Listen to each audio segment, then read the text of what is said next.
With the PlayStation 5 and Xbox Series X hitting store shelves this week, I bet you're wondering how these launches will compare to some of the great system debuts of all time. Will they hit as hard as the Dreamcast? Will they have a killer app that's as good as the Nintendo 64?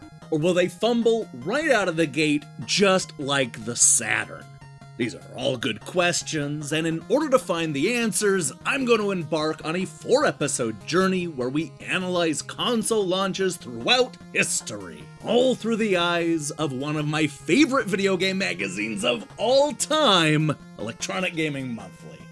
So, for this series, we're going to talk about the history and importance of each launch, all while seeing what the EGM review crew had to say about all of the system's earliest games. This is going to be an epic and comprehensive journey that'll take us through nearly 24 consoles and hundreds of launch games.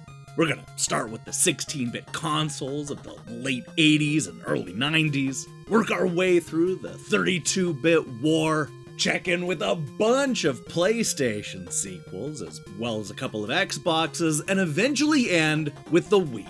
Oh, and don't forget about all those handhelds! You see, EGM covered a total of 23 different consoles, and we're gonna look at each and every one of them. But before we jump into part 1, I first want to mention that between writing and researching and editing, this series has taken a substantial amount of time to put together. I don't normally say this, but if you know somebody who's into old school console launches or just like analyzing classic game reviews, then please do me a favor and recommend this video series to them. And hey, maybe even click that subscribe button and give it a thumbs up. This took way longer than expected, and I sure could use the help. Thank you. And now, episode 1 of EGM and the launch games.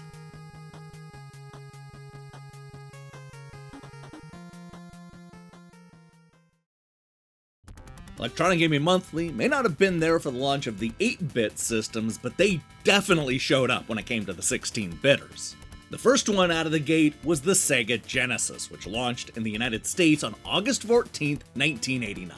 After getting absolutely demolished by the Nintendo Entertainment System in that old 8-bit war, Sega knew that they had to make a splash when it came to their next-generation unit, and they did exactly that with a balanced and varied selection of launch games that rightly used the massive arcade hits to impress both critics and consumers.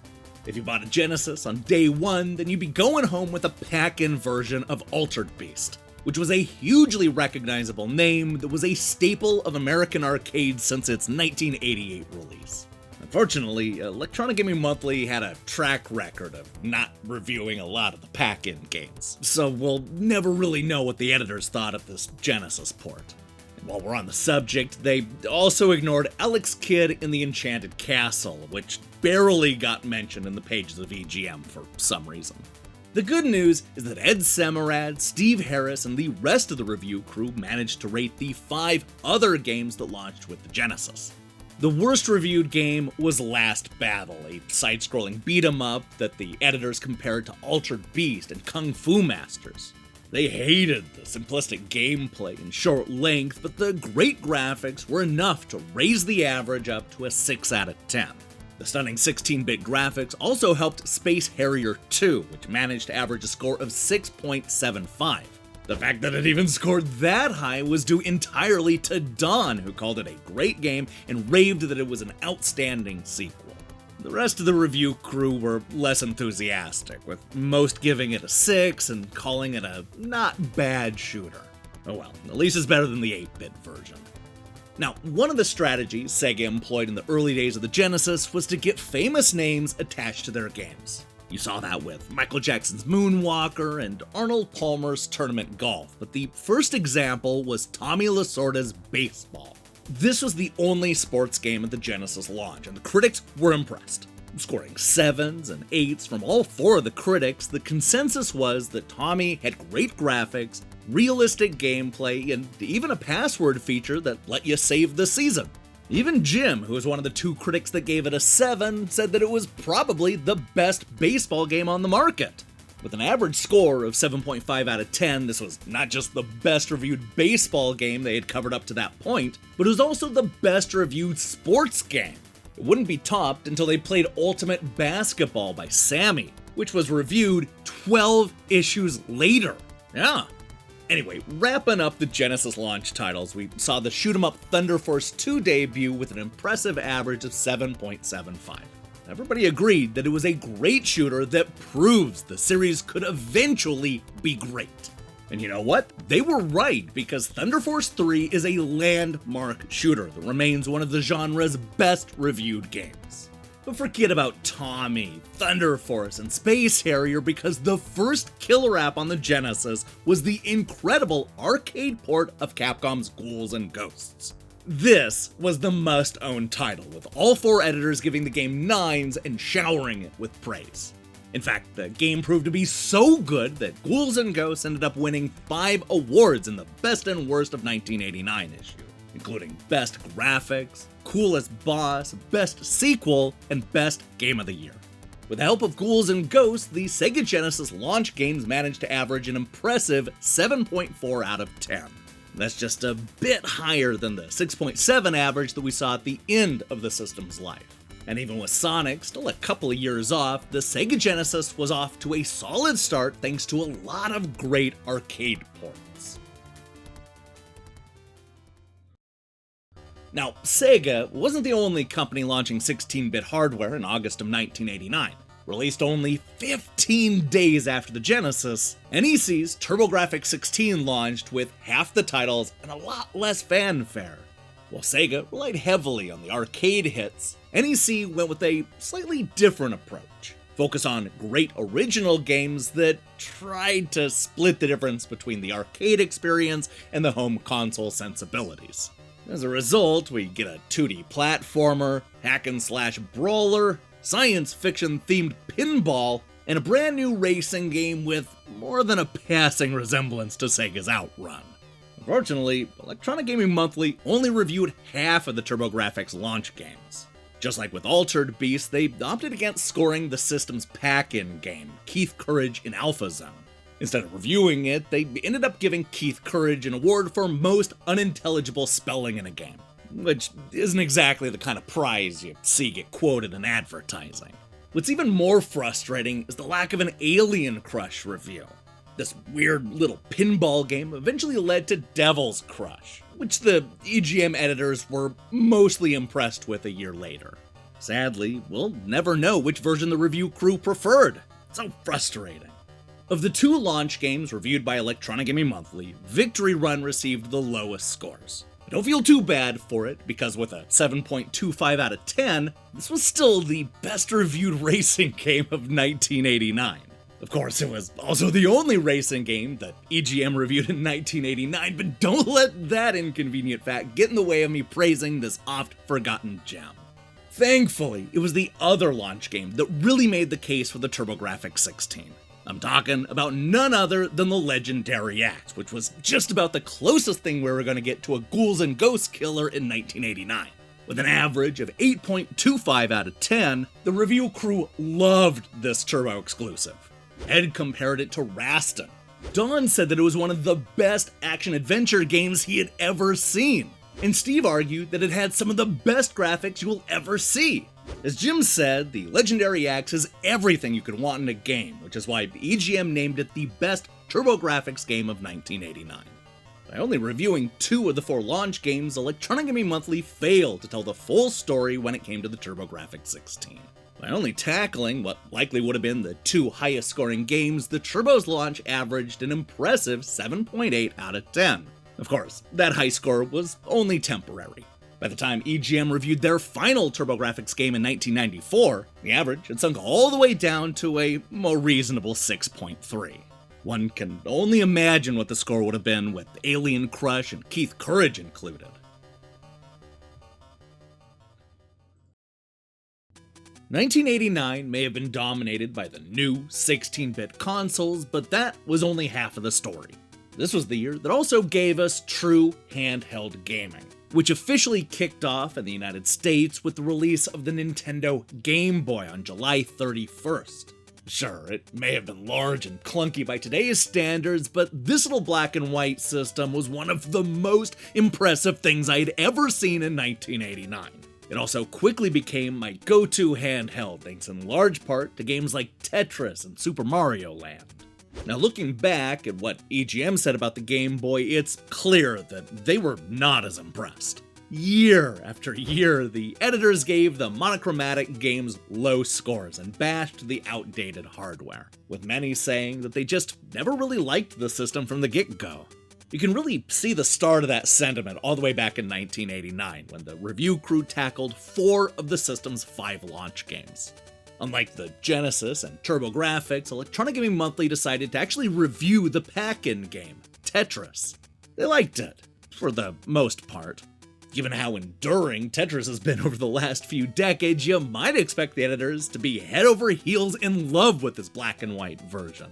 After all, it often gets cited as not only being one of the most influential games of all time, but also one of the best. And yet, EGM was not ready to fall in love with Tetris just yet. Yeah, they called it addictive and the perfect fit on the Game Boy, but concluded that it was missing something and gave it an average of 7.75 out of 10. Unfortunately, you can also say the same thing about Super Mario Land, which also averaged the same 7.75. Every editor liked Mario's Shrunken Adventure, but the review crew was underwhelmed. They complained that it was too short and too simple when compared to the NES games. Though Don admitted that it was the best Game Boy game that he had ever seen before he gave it a 7. I don't know, I guess EGM expected more out of Mario. Hey, speaking of the Italian plumber, Nintendo's mascot was also used to sell the 3 other launch games: Baseball, Alleyway, and Tennis. Unfortunately, Electronic Gaming Monthly decided to not review Tennis, but if their review of Baseball is any indication, then perhaps we were spared having to read about another generic sports game. They called Baseball adequate, while complaining that it left out too many modes and features. Steve gave it a 4 and argued that it's not good, but it's not bad either. This very middle-of-the-road game of baseball averaged a disappointing 6.25 out of 10. Now, if you think that's bad, then let me introduce you to Alleyway, the Game Boy's worst reviewed game. This breakout clone feels like a throwback to the early days of the Nintendo Entertainment System, and I don't mean that in a good way. Ed gave it a 3 and called it nothing special.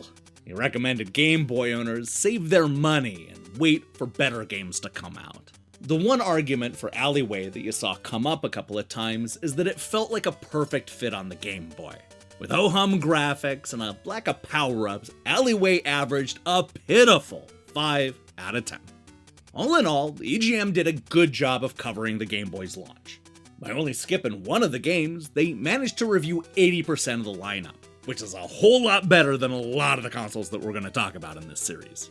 That said, the editors were largely underwhelmed by the selection, with the 4 reviewed games averaging a so-so 6.7 out of 10.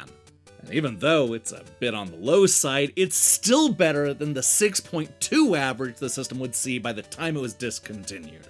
Yeah, I think it's fair to say that Electronic Gaming Monthly never fully embraced the Game Boy. Believe it or not, the Game Boy was not the only portable released in 1989. Coming just 2 months after Nintendo's black and white handheld, Atari launched the Lynx, a color portable with a 16-bit processor that outclassed the competition in practically every way, at least on paper. The system would eventually rely on Atari's wide selection of arcade hits, including Paperboy, Pit Fighter, Road Blaster, Stun Runner, and more. But there isn't even a hint of that when we look at the Lynx's 4 launch games. Seeing as the system was originally designed by Epix, it only seems fair that they developed all 4 of the games we're going to talk about today. This included a colorful third-person shooter called Electro Cop, the side-scrolling shoot-'em-up Gates of Zendokon, and California Games, which was easily the system's most recognizable franchise.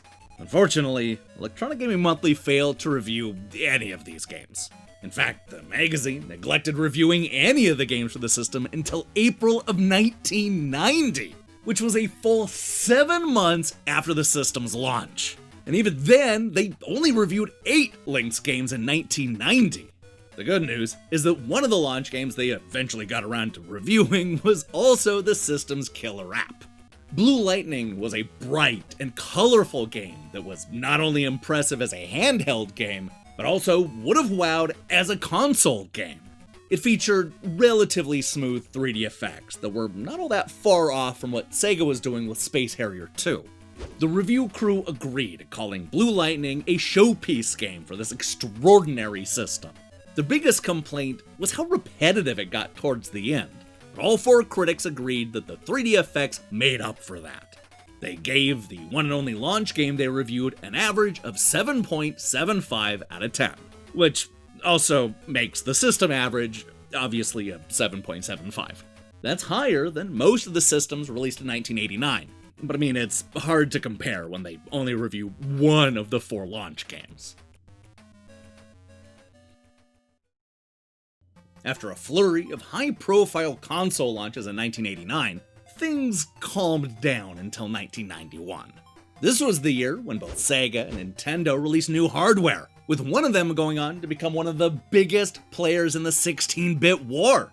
But before we get to the Super NES, we first need to take a look at the Game Gear, which was released in the United States in April of that year. With a color screen and all-star lineup, this was Sega's response to the black and white Game Boy. In a lot of ways, Sega took what they were doing with the aging Master System and moved it over to the brand new handheld, eventually going as far as to let you play the console games on the portable system with an adapter. But when it came to the system's launch, it's clear the company had a game plan: dazzle consumers with big names and stripped-down ports. The biggest name was none other than Mickey Mouse, who had just received high praise for his turn in Castle of Illusion on the Genesis. Critics were also impressed with the 8-bit version, even if it didn't have the same highs as the 16-bit doppelganger. Martin Alessi was quick to call it the best Game Gear game yet, raving about it being the perfect translation of the Master System version. Ed echoed those thoughts and hoped that it would be an indication of all future Game Gear games. Although not as impressive as the Genesis version, this handheld port of Castle of Illusion still managed to score an average of 7.75 out of 10, making it the system's most celebrated launch game. Unfortunately, it's all downhill from here. In fact, the very next review in the same issue was Revenge of Drancon, a weirdo Wonder Boy port with a confusing new name. Let me tell you, Ed was quick to call this ploy out, noting that it sounds like a sneaky way to sell more Wonder Boy games. Martin called it good, but not great, complaining that it was a port for a game that had already been out on the Master System for 4 years. Revenge of Drancon is basically nothing more than Wonder Boy on a tiny screen. With a 5, 6, and a couple of 7s, this sneaky port averaged a score of 6.25 out of 10. Boy, I wish I had better news for the handheld, but things only got worse with G-Lock. Now, in case you don't remember this 1990s arcade game, it was basically an Afterburner-style dogfighting game, complete with advanced 3D effects and some truly mind-blowing graphics for the time. The problem is that none of this translated when it came to the Game Gear version. The handheld was woefully unprepared to even attempt this kind of port, and the reviews reflected this poor decision.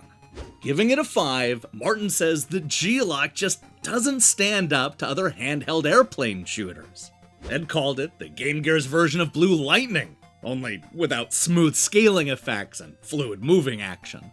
The scaled-down shooter didn't impress anybody and ultimately averaged a disappointing 5.5 out of 10, the lowest score of any Game Gear launch title. Now, it's worth mentioning that Electronic Gaming Monthly only reviewed 3 of the 6 games released on day 1. This means we'll never really know what the magazine would have thought of the puzzle game Columns, side-scrolling platformer Psychic World, and the racing game Super Monaco GP. That said, we could make a reasonable guess based on how they reviewed the Master System versions of these games. For example, they gave the 8-bit versions of Columns a 5.5 out of 10. Substantially lower than the 7.4 average that we saw on the Genesis version. It's even worse when we look at Super Monaco GP, where the Master System version averaged a substandard 4.75. half of the 9.5 average found with the Genesis version. That said, you can't use the Master System to predict the Game Gear scores. When we look at the 3 launch games EGM actually reviewed, the Game Gear averages a score of 6.5 out of 10. Not that far off from where Nintendo's Game Boy landed.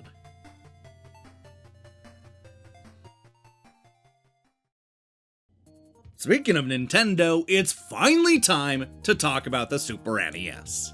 This is not only one of the best video game systems ever released, but also the very first time when Electronic Gaming Monthly reviewed 100% of the launch games. I mean, they came close with the Game Boy, but the magazine managed to go 5 for 5 with the Super NES. And let me tell you, as somebody analyzing old school reviews, I really appreciate the extra effort they went to be so thorough. Yeah, let's hope this is a trend that continues throughout the 1990s, and hey, maybe even beyond. Now, I think it's fair to say that the Super NES was the first console launch that EGM took seriously. That's not to say that the magazine ignored the Genesis or TurboGrafx-16 launches, but it's clear that EGM was in a different spot by 1991. They were producing larger issues with more spreads and special features. The Super NES launch allowed them to spend month after month previewing the games and tearing apart the hardware. They had never done anything like that before, and their coverage did not go unnoticed. By the time Nintendo launched their 16-bitter on August 23rd, 1991, EGM had already reviewed all of the launch games, as well as most of the cartridges that would trickle in over the next few months. They clearly wanted to be the #1 source for unbiased Super NES coverage. Now, when it comes to the reviews, they loved almost everything. In fact, the worst reviewed game was SimCity, which still managed to average an impressive 7.5 out of 10. While it may have been a massive hit on PC, the review crew wasn't sure what to make of the Super NES port. Ed gave it a 9 and called it a cerebral experience where nothing had been overlooked. Sushi X, on the other hand, gave it a 6 and complained that you can't even nuke the city when you get bored. With scores going in every which direction, SimCity was clearly the system's most polarizing launch game. Another Super NES game to get mostly strong scores was Pilot Wings, the system's showpiece game. More than anything else at launch, this was the game that expertly demonstrated the Super NES's Mode 7 scaling and rotating effects. That may not sound like a big deal in 2020, but these 3D effects were considered a game changer 3 decades ago. The review crew were mostly on the same page when it came to Pilot Wings, calling it a good showpiece that is criminally lacking in content. Steve griped about the lack of multiplayer, Ed thought it was too easy, and Martin was underwhelmed by the graphics. With an average of 7.75 out of 10, the EGM editors were ready for a proper sequel. We'll see how that one ranks in our next episode. Alright, so our next game is also about flying, but in a very different way. The one and only traditional shoot-'em-up at launch was Gradius 3 from Konami, the lone third-party game reviewed in this episode. This was the sequel to the hugely popular arcade and NES game, and the review crew was primed to give it high scores. But while the 4 critics all gave the game straight 8s, it's impossible to not hear the disappointment in their words. A lot of the criticism centered around the lack of originality and the severe technical problems, which involved a whole lot of slowdown and screen flickers. That didn't help that Gradius 3 came right after Thunder Force 3 and Gyruss, 2 of the absolute best 16-bit shoot-'em-ups ever made. Despite the disappointment, this Konami classic still managed to average an impressive 8 out of 10. Now, if you weren't into simulating cities, found Pilot Wings too boring, and didn't think that Gradius was next-gen enough, then F-Zero was the game for you. In a world where racing games looked like Victory Run, this futuristic Nintendo game was a sea change for the racing genre. Giving it 8s and 9s, the EGM critics were wowed by the Mode 7 effects and inventive track designs. Sushi X argued that it's not just another racing game, but rather a new high watermark full of hairpin turns, flying jumps, and head spinning. Martin called it awesome and raved that it's the most addicting Super NES game yet. Ed also gave it a 9, but said that he prefers true racing games. I mean, I get what he's saying, but with an average of 8.5 out of 10, I'm here to say that F-Zero already is a true racing game. And that brings us to the best reviewed Super NES launch game, which also turns out to be the game that came with the system. I'm of course talking about Super Mario World, which earned nothing but 9s from the 4 critics. Martin called it the biggest and most fun to play game ever, and SushiX named it the ultimate Mario adventure. But even with these high scores, you could tell that there was some hesitation in the ranks. Steve noted that Super Mario World may not be the ideal cart to show off all the fancy things the Super NES can do. Ed went even further, explaining that he had hoped Nintendo would do more with the game than just make another Mario adventure. And it's this feeling of sameness that ultimately led Mario to lose to Sonic the Hedgehog for EGM's Game of the Year award in 1991. But look, who cares about the competition when your launch lineup is this good? I think it's safe to say that the Super NES debuted with only good games. They covered a number of genres and even gave a third-party developer something to do, which if you haven't noticed was incredibly rare in the early days of system launches. With an average of 8.2 out of 10, the Super NES has the best and most consistent lineup so far. Unfortunately, that average didn't hold for very long. By the time Nintendo ran out of 16-bit cartridges, the system's average had dropped all the way down to a 7 out of 10. But guys, I think we can all agree that this was a great start for a great system.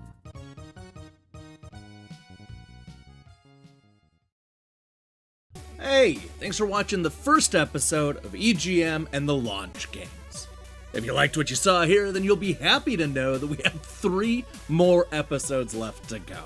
We'll be covering 1992 to 1996 next time, which will include the Nintendo 64, Saturn, PlayStation, and more. Now, here's the question I have for you. What is your favorite launch game from between 1989 and 1991? Look, if you know anything about me, then you already know that I'm gonna say Ghouls and Ghosts, obviously. But what do you say? Let me see your picks in the comments below. In other news, we'll be back in a couple of days with our next episode. We're gonna get through this series quickly. That way you can get back to playing your brand new Xbox or PlayStation or whichever one you picked up. Sound good? If so, then I strongly recommend you click that subscribe button and support what we're doing here. Until then.